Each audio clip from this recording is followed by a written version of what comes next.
ఇల్లు వృద్ధిలోకి రావడము అన్నది దేనివల్ల ఉంటుంది అంటే ఇంటికొచ్చిన వారిని ఆదరించడం బట్టి ఉంటుంది.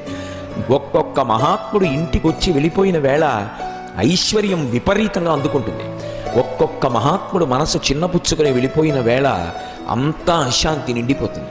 అందుకే ఇంటికొచ్చిన వారి విషయంలో పరాకుగా ఉండవలసింది ఎవరు అంటే ఇంటి ఇల్లాలు. ఆమె నుండి కోడలు నేర్చుకుంటుంది. ఆవిడికే లేదనుకోండి, ఇంకా కోడలికి ఎక్కడి నుంచి వస్తుంది? తాను చెయ్యదు కానీ కోడలకు బుద్ధులు నేర్పుతుంది. ఎందుకది? తానోటి చెయ్యాలి ముందు.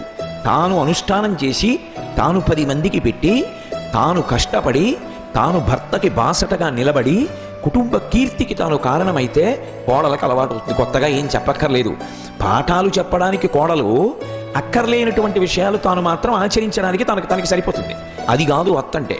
అత్త అంటే ధర్మమును ఆచరించాలి. తత్కారణము చేత కోడలు పుచ్చుకోవాలి. ఆ కోడలు ఒకనాడత్త అవుతుంది. అప్పుడు